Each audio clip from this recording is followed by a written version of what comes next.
Hello, everybody. Welcome to another week. And this week, I'm going to be talking about a topic that is a little bit personal, but I think it should be personal to you too, and it should be interesting to you, I feel. Because most people come to me, a lot of people come to me all the time because I'm a pastor of this church, and we have churches all over the world. We have, churches in over 40 countries of the world, and so I have all kind of leaders around me, and people ask me these questions, keep on coming over and over again. And the question is, what are the qualities you most value in people? So what are the qualities you most value in people? So I want to answer that question today, and I think it will be a blessing to all the people who are going to be watching our program. So what are the qualities I most value in people? What are the qualities Pastor Sunday values most in people? What are the qualities I value most in people? Well, the first one I think I should start with is, maybe I should talk about that tomorrow, but let's talk about that, the qualities first. Let's talk about why we all have a list of what we prefer to see in other people. I'm sure you have your own list. Even if you don't have the list, maybe you never thought about it. Maybe you never sat down to make a list of what you value in people. But within you, deep within you, there are some things you desire to see in people you hang out with. There are some qualities, there are some preferences that you aspire or desire or you wish to see in the people closest to you. For example, I don't think you marry your wife because she's just like all other women around. If you marry her because nothing differentiates her from all other women, she's just the same thing like your neighbor's wife, I don't think that is very interesting to you. I think you marry her because you see some qualities in that lady that other ladies don't have. You saw her difference. You saw the qualities in her life. You saw the advantages she's got. And I don't think you choose to partner with that person because nothing is unique about him. No, I think you choose your partners by the values and by the preferences you have in your life or you aspire to have in your life. So what are the qualities that we most value in other people? They are mostly those things that we either possess or desire to possess. Talk to you more about that tomorrow. Blessings. Hello, everybody. Welcome to the second day when I'm talking to you about the qualities I most value in people. The qualities I most value in others. I'm sure you should have your own list of qualities that you most value in other people. If you don't, maybe you could listen to mine and get an idea of, and make even an analysis, a dissection of yourself, and get to know yourself better. And if that will help you to know yourself better, then you'll be able to better choose your relationships and choose your conversations and people you deal with on a daily basis. So my first quality that I admire most in people is the ability to see a need and respond to it. The ability to see a need and respond to it. Responsiveness towards a need that is glaring, obvious, that is before me. The ability to be sensitive to what other men are going through. The empathy, the compassion that drives you to be not indifferent to what other people are experiencing. This is not a very good illustration, but this is just what I felt. There was a time I visited Japan, Jamaica. And then it came back to me again when I visited Mexico. And while in those countries, it puzzled me to see that America is only a few hours away from these countries. And I'm sorry to say that some of these countries, they are the countries where some of the poorest people in the world live. Look at Haiti, just a few hours flight from Florida.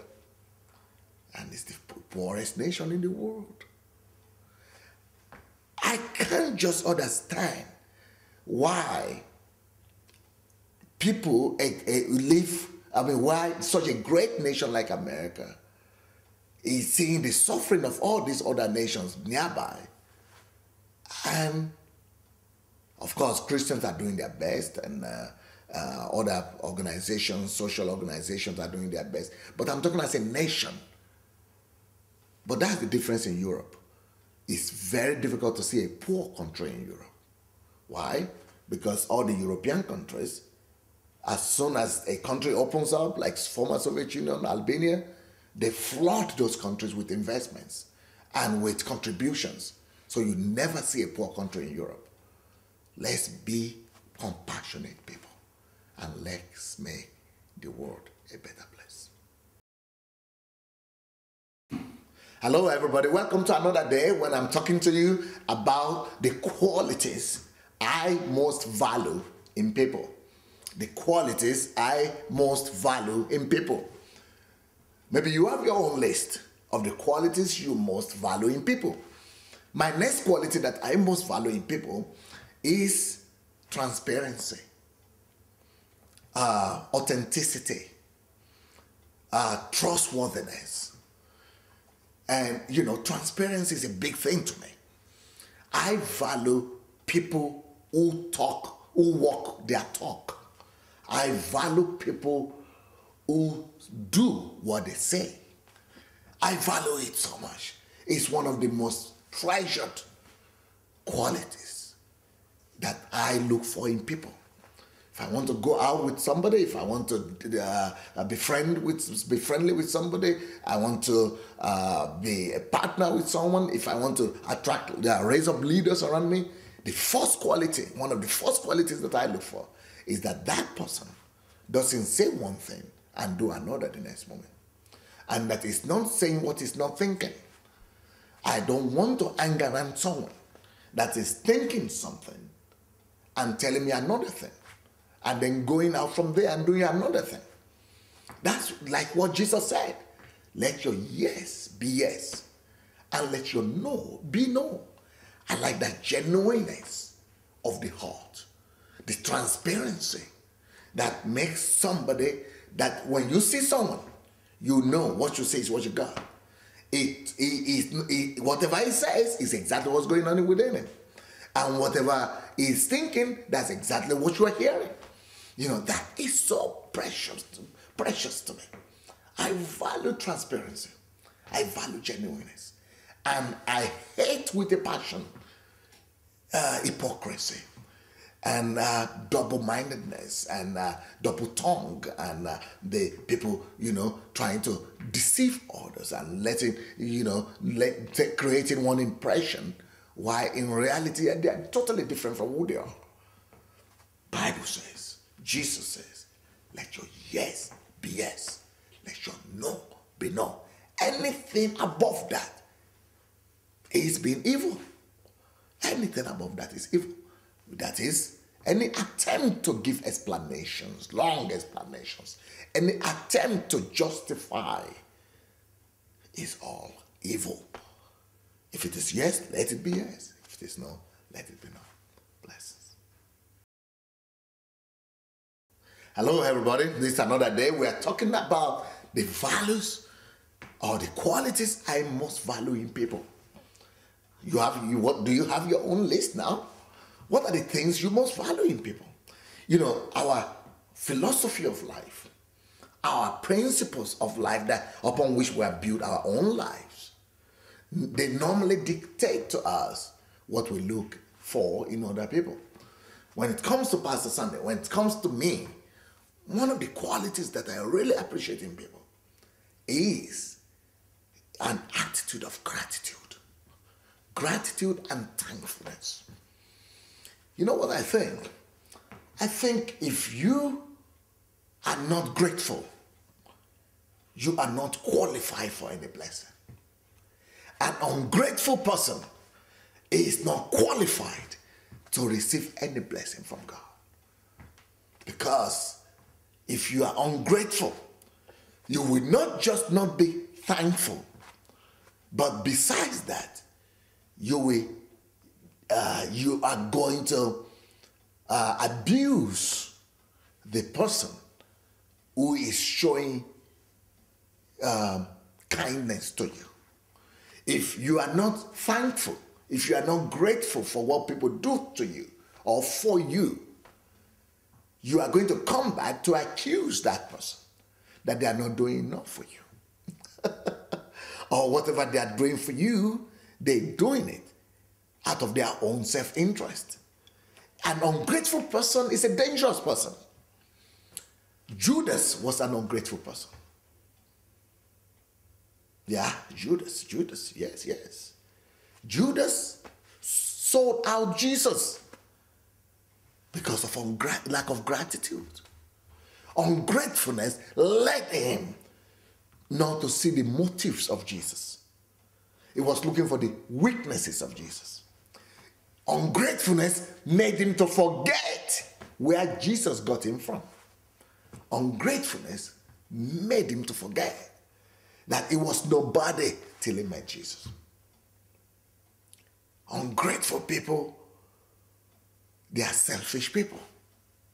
You remember the situation when Jesus healed the 10 lepers? Only one came back to say thank you. You know why? They were concerned only about themselves. They were concerned only about their own self-interest. They were only concerned about their feelings. Well, I feel better now. Well, I'm healed now. So, why should I go back? I'm okay. They are only thinking about themselves. Egocentric, selfish people are ungrateful people. Let's develop gratitude and an attitude of thankfulness. And it will make our lives better and will make the world a better place. Blessings. Hello, everybody. Welcome to another day when we are discussing about, I'm just opening my heart to my friends and to people who listen to me, people who count me as their mentor or their leader or just somebody that is worth listening to. So many people ask me this question all the time, and that's why I feel I should let share in my heart with you. So one of the things, the next quality that I value most in people is the ability to take responsibility upon yourself. The ability to be responsible. Taking responsibility for your life, taking responsibility for your surrounding, and taking responsibility for your society, for the larger society. The ability to take, not to weave responsibilities and say, well, I don't know what's happening. Well, I don't care for that. That's not my job. Well, that's my job description. That was not put there. I was not told to. Hey, if you are irresponsible, then you talk like that. If you say, well, in my job description, they didn't tell me that. It is the secretary's job description. If you really care, and you are a personal responsibility, if you see a need, you will respond to it. A responsible man sees a need, and the need itself compels him to want to do something about it. What do you do about the needy around you? What do you feel when you see people going to hell around you? Does the sense of responsibility come upon you to want to talk to them and challenge them to consider eternity?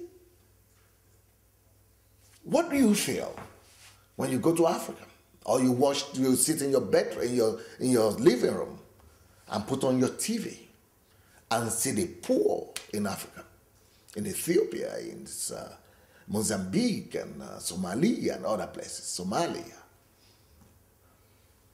Do you feel like doing something about it? The sense of responsibility is the willingness to respond to a need that is around you.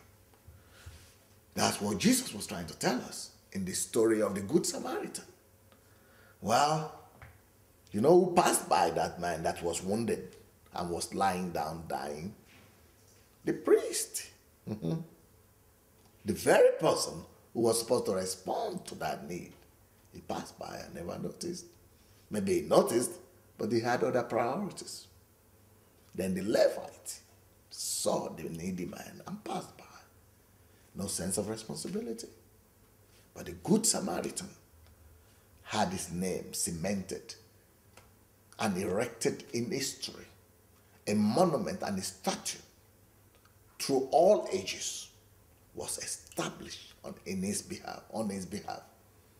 And today, anywhere people read the Bible, they read the story of the Good Samaritan because of the sense of responsibility that he had.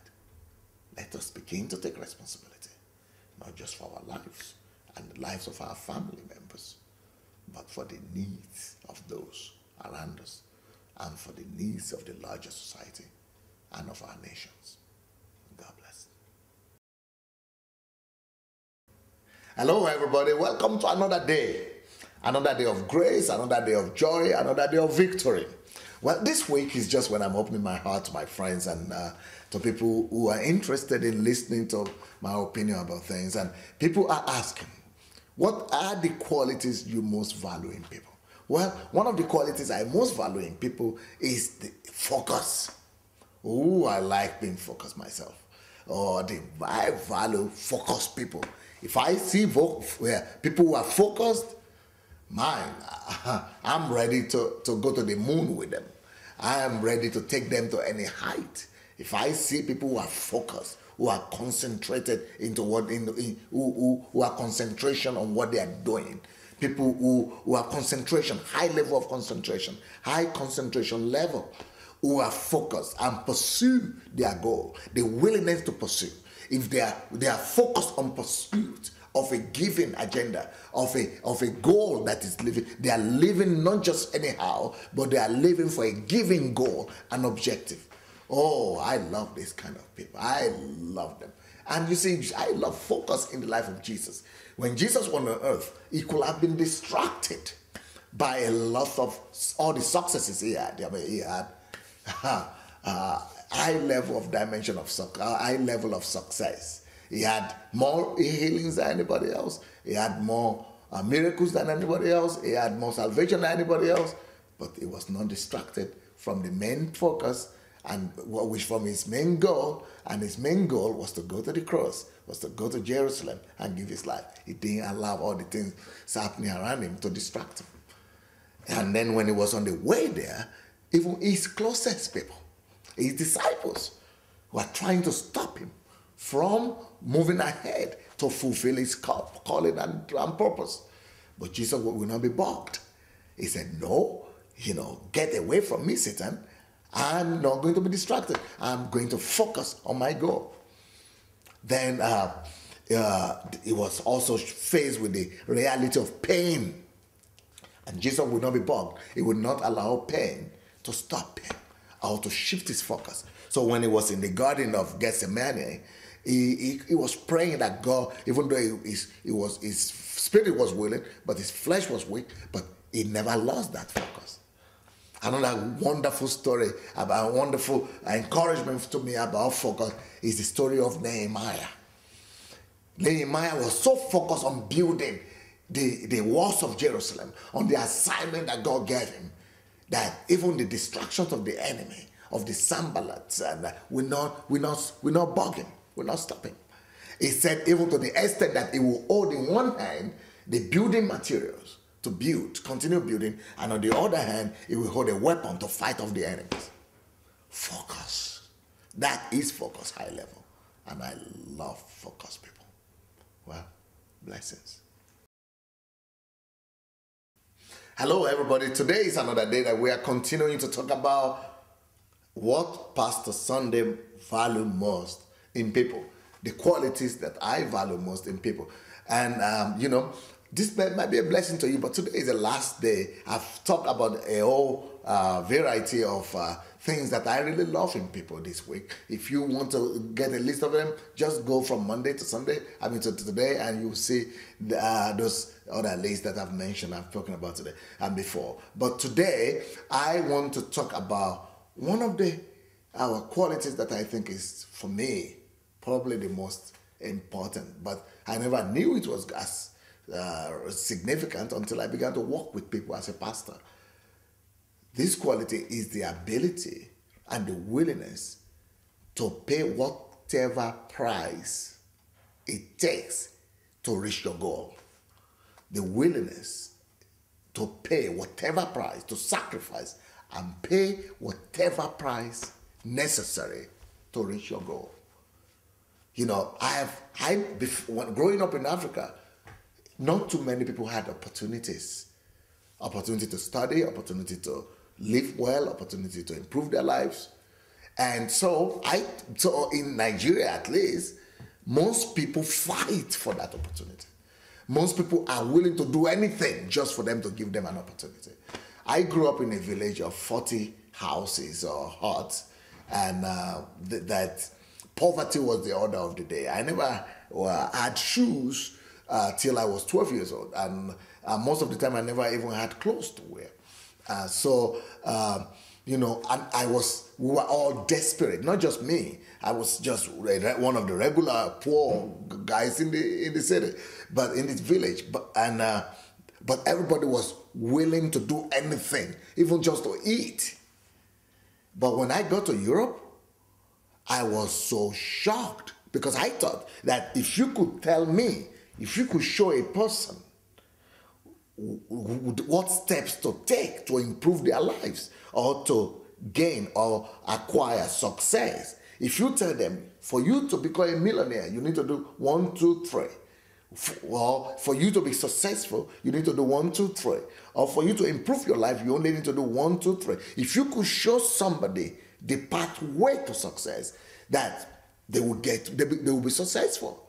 That is what I thought most of my life, until I began to meet people in Europe and America that have the possibilities and opportunities to be successful, but are unwilling to pay the price, to do what is necessary to get the result they wanted. So they want the result, but they are not willing to pay the price for it. I never knew there were people like that in the world. But when I discovered this, I began to value people who really are willing to sacrifice and pay any price to get the result they want. I hope this week has been a blessing to you.